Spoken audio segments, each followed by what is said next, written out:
All right, NFL fans, it's the NFL aficionado Fiend here. Gonna do my Week 9 prediction video a little bit early. It's Wednesday night here in Dallas, about 6:45, and I decided to get it out there, get it made, so I can get it out there. And what I'll do is I'll review probably on Saturday, and if there's any major changes or injuries that come up, uh, we'll update then. But we'll get it out there now, and if nothing else changes, then hey, these will be the predictions for Week 9. So looking at it, we've got the Ravens going to play Miami. Miami getting 7.5 points in this game. It's the Thursday night game. Lamar Jackson should play, and though Miami did have an amazing win last week, beating the brakes off Atlanta, I don't think they do that to the Ravens. I think the Ravens with Derrick Henry control this game, run the ball, and Lamar Jackson has a good comeback game. And sorry, the Ravens do what Atlanta couldn't do last week and run the ball and keep that offense off the field for Tua and Jalen Waddle. So, anyways, got the Ravens covering. So, got the Ravens winning and covering the Thursday night game playing Miami. Lamar Jackson's return from injury from hamstring. I think Derrick Henry has a big night. Probably goes for a $125, and I'll say at least 2 touchdowns. Next, we have the Bears. They're going to travel to Cincinnati and play the Bengals. Basically, the Bengals are getting 2.5 points in this game. Flacco, 50-50 to play. He's got an AC joint sprain. He's 40 years old. I don't think you risk it at this point in the season. Again, win and get in the playoffs, maybe. But I would say, hey, at this point, I don't anticipate Joe Flacco playing. I have the Bears winning this game. And if Flacco truly does not play, I'll say the Bears will cover the points. If Flacco plays in the game, I'm going to say take the Bengals and the points. I think it'll be a close game. I don't think either offenses. I think the Bengals have a great offense, no defense. They proved that last week in that loss to the Jets. But we should see a renewed deal. Don't forget they had a defensive-only meeting about how bad they were and what they want to do to make up for it. So we'll see how it goes. But Bears win straight up. If Flacco does not play, Bears cover. If Flacco does play, take the Bengals and the points. Next, we have the Vikings. They're going to travel to Detroit. Vikings get 8.5 points in this game. As we all know, Carson Wentz went out for shoulder surgery. He's now on IR. But J.J. McCarthy is supposed to return.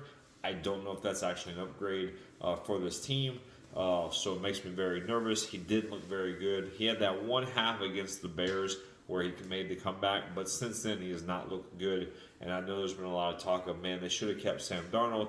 Unfortunately, Darnold knew the writing was on the wall, and I said, hey, play McCarthy and know what you got. So, anyways, Detroit's rolling. They've been playing well. They were on a bye last week, so they're coming off a bye. And Aiden Hutchinson just got his big money contract. I don't know if anybody saw it, but signed a record deal, $181 million over 4 years. I think 141 of that's guaranteed, highest non-guarantee for a quarterback ever, which is pretty awesome for him. But yeah, so go on that. He's absolutely on a roll. The Detroit defense is banged up, and the secondary still a little bit. But the Vikings don't scare me offensively. I don't care who their quarterback is, which is terrible because Jordan Addison and Justin Jefferson make a great wide receiver combination.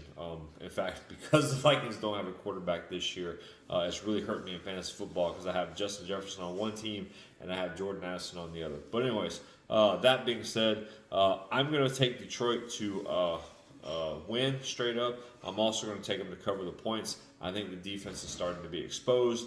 I don't think that defense is very good talently. I think it's a schematic thing. I think Brian Flores coaches his ass off and makes the scheme work, but I just don't think they have the horses in the race.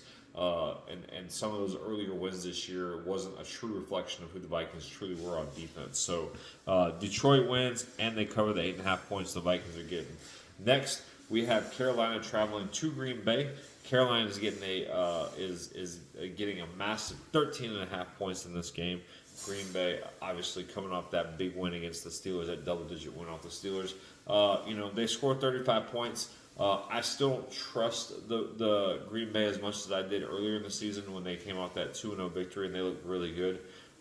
So I will take Green Bay to win this game, but I do not. I take Carolina in the 13.5 points.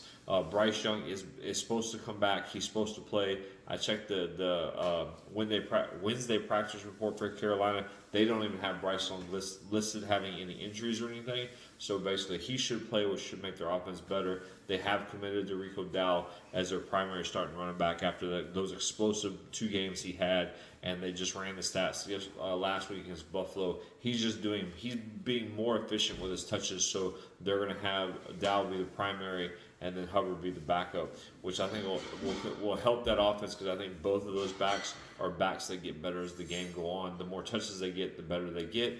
So I don't think they're a split union type deal, but they can help out Hubbard. Man, Dow goes in, pounds, then Hubbard comes in fresh, and he gets to break one. So we'll see how it goes. But that being said, like I said, I'll take Green Bay to win the game, but take Carolina and the 13.5 points they're getting. I just don't think Green Bay has that kind of offense or that kind of defense to really put it on them. I think last week against Buffalo was just a combination of bad events for Carolina. Basically, they turned the ball over. They got sacked. Andy Dalton wasn't playing.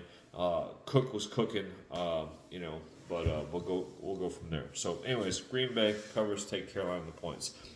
Next, we have the Chargers traveling to play Tennessee. Guys, I'm not going to lie, this scares the crap out of me. The Chargers are not a good... the Chargers going West Coast to East Coast. Anytime that happens, it is a fact that basically the West Coast team play terrible when they have a 12 o'clock kickoff game. So I actually, when I first picked this game, I said Chargers straight up and cover the 9.5 points the Titans are getting. I'm actually going to change that now because I'm thinking back to when the Chargers went to play the Giants and they barely beat them, or they lost. I can't remember if they lost. Yeah, I think they lost that game. Anyways, so I'm going to change my deal in the middle of going through this. I picked the Chargers to win straight up. I do think they're the better team. Justin Herbert is seeming to click in with McConkey, Keenan Allen, and that Gaston, that rookie tight end. And they still got Quentin Johnson on the outside who can break a deep one. But I'm going to say if you're going to bet, take the Titans in the 9.5 points. Because I think the Titans, they keep it within, 8 points, 9, they keep it within reason. The Chargers don't pull away. And that's strictly because, like I said, you got a West Coast team going to the East Coast, 12 o'clock kickoff, so really it's 9 a.m. On the West Coast. Really tough for a football player that's not used to playing that early, to play that early. Lots of proof about that whole West Coast team traveling to the East Coast, 12 o'clock kickoff games. At least it's 1 o'clock East Coast, 12 o'clock our time in Dallas. So moving on, we have Atlanta, 5.5 point favorites, going to play New England. Basically, Kyle Pitts is limited. Pence may be back. Drake London's not really doing right. So pretty much a good bulk of their offense is not doing well. Kirk Cousins looks washed. Ain't nobody trading for that dude and taking a big chunk of that contract. Atlanta made a bad signing. They're having to eat it. That may be why they realized they said, hey, we're going to go with Pics and just eat the contract because no one's willing to trade for him, and they're going to get a massive dead hit on the cap if they do trade him. So, anyways, that being said, the Pats are looking great. As a Bills fan, this kills me, but Drake May is playing great. Mike Vrabel has that defense balling. So I'm going to take the Pats to win this game and cover the point spread, the 5.5 points that Atlanta's getting. I just think the Pats are playing too good, and Atlanta's rolling in there with a wounded offense, and Bijan Robinson can't do it all by himself. So next we have the 49ers traveling to New York to play the Giants. Giants getting 2.5 points in this game. Niners disappointed me last week. They didn't do very well, but that's okay. I still believe in them. If Scatterbo wasn't hurt, I would probably say I would probably lean towards the Giants. I think Jackson Dart's doing some really good things, but really the Giants are now down to a Jackson Dart, by himself, leading the charge. I don't think that's enough to take down the 49ers, and because the Giants are only getting 2.5 points, I'm actually going to say take the 49ers straight up, and they cover the points. I think this is a 17-14 game, something like that, where points are at a premium on both sides, simply because Jackson Dart's running out of players he's running out of playmakers to work with, and the 49ers are just the 49ers. I mean, they're 5-3 or 5-3. They've been playing very well. Maybe they're 6-3. but they've been playing very well. They were 5-2. They were doing awesome, and they have a lot of injuries. But Kyle Shanahan knows how to coach an offense, and Mr. McCaffrey can get things done. So, anyways, all right. Moving on, we have the Indianapolis Colts. They're traveling to Pittsburgh to play Aaron Rodgers. Pittsburgh's getting 3.5 points in this game. That ain't enough. The Colts are absolutely rolling right now. Daniel Jones is cooking. Jonathan Taylor is making it impossible to play the pass. So they're having to focus on stopping him. He's having another, breakout season to go along with that 2021 season he had. He's had 3 games of three touchdowns this year, which is unbelievable. He's just getting it all done.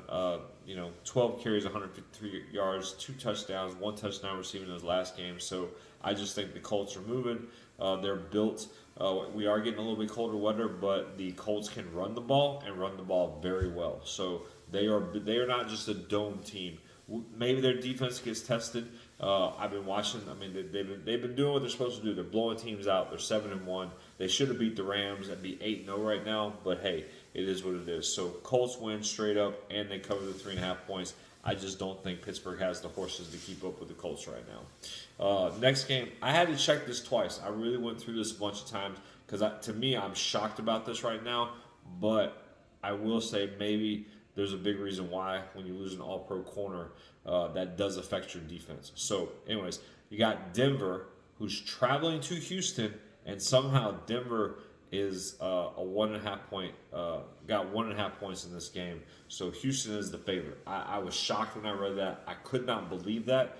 I double checked it 2 or 3 times and made sure. But sure enough, they have Denver getting 1.5 points and Houston being favored, which it happens for the home team when the teams are pretty close. But I don't see Denver and Houston as very close. I see it pretty much Denver is a step above Houston, but we'll really find out. I do believe both. This is probably the 2 best defenses on the field.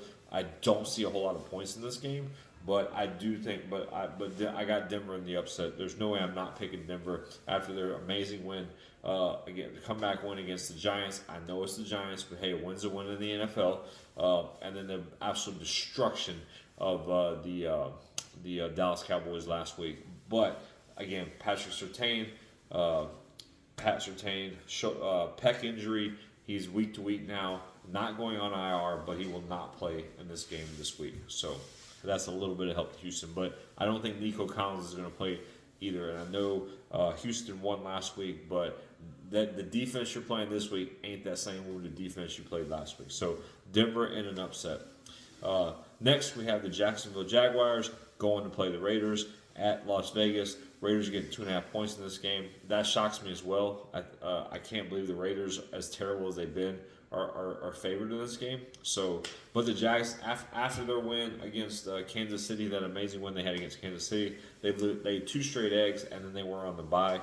Another reason why I think, hey, the Jags should come in fired up for this one. So I'm going to take the Jaguars in this game. I'm going to take the Jaguars to win. And I picked them to cover the spread of 2.5 points. Yeah. Maybe I screwed that all. I don't know. All right, guys.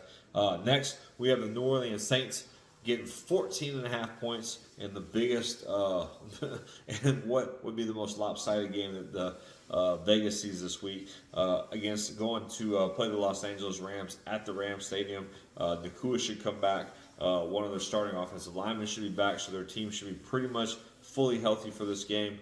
And remember, Spencer Rattler has been now benched, and so they're going with the 3rd-round picks, Tyler Scarborough. Hey, best of luck to him. I don't think it gets any better. I wouldn't want to go play this team as my opening game at their stadium. So I picked the Rams to win straight up, obvious.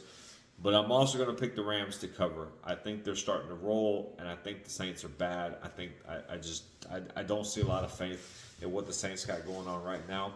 So Rams, and they cover, which is big for me because a 14.5 point spread scares the crap out of me. But hey, look at last week.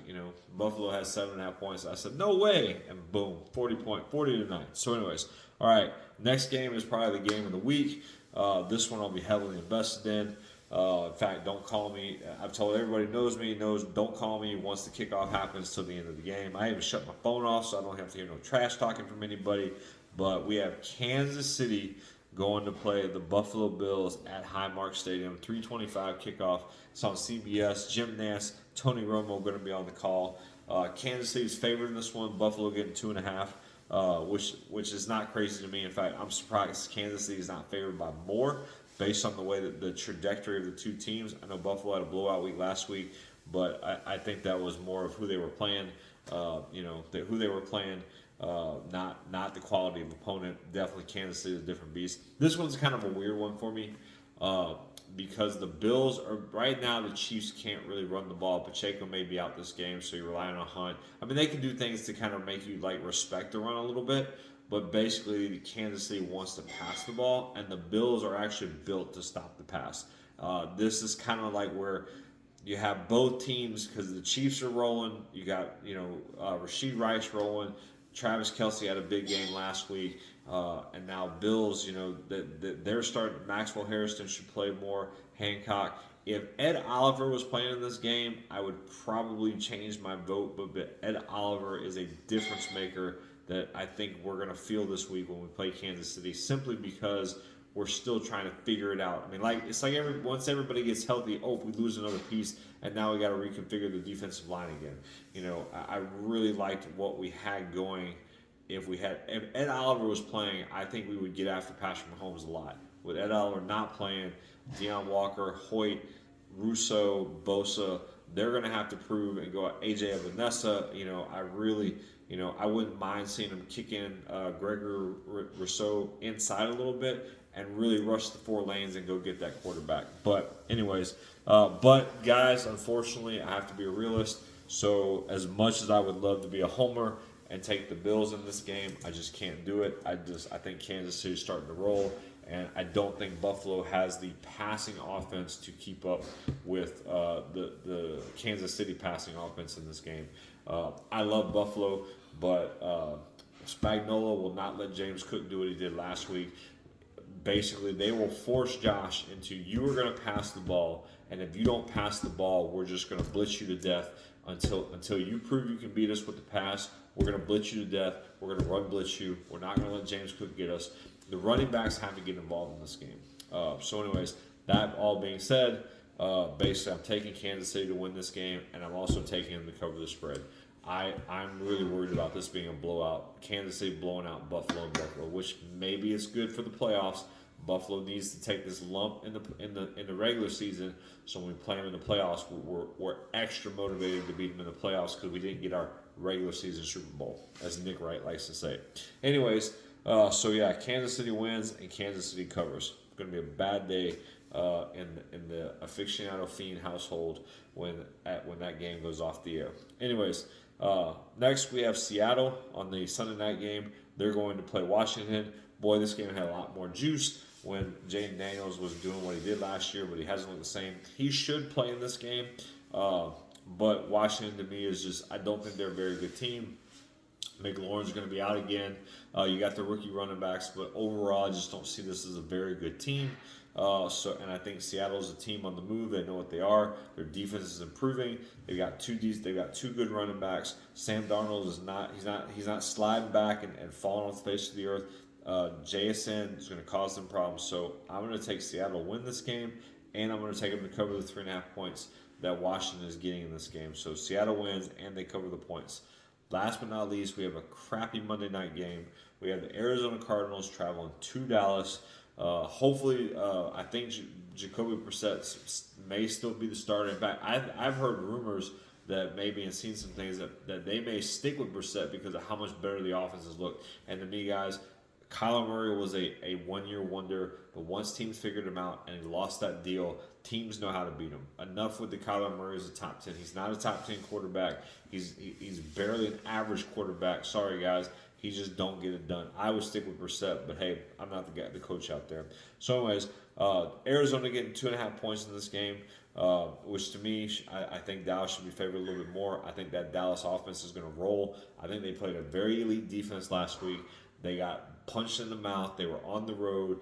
it was kind of a cataclysm events of all things going wrong, and then basically they just that the Denver Broncos could get after the quarterback, and hey, if you ain't got time in the pocket, you ain't got time to get to those two amazing receivers. Arizona ain't going to do that, so I think Dallas wins, and I'm going to pick Dallas to cover the spread, which is amazing for me. I think I had them losing this game early in the season. So, all right.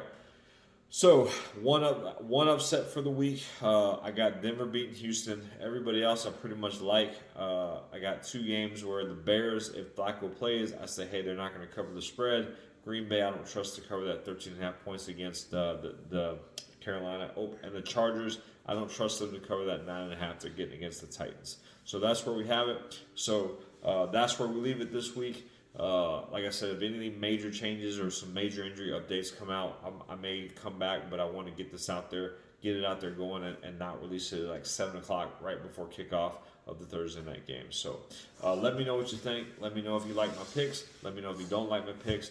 Tell me about a game that you think, hey, this is going to be an upset, man. You're gonna remember that I wrote this, or tell me a game where, hey, I think somebody's going to cover, but you're like, man, Mr. Fiend, there's no way that anybody's that they're covering that. You got this wrong. You should go with this guy in the points. So, as always, guys, be safe. Hope you enjoyed the video, and I'll see you again soon.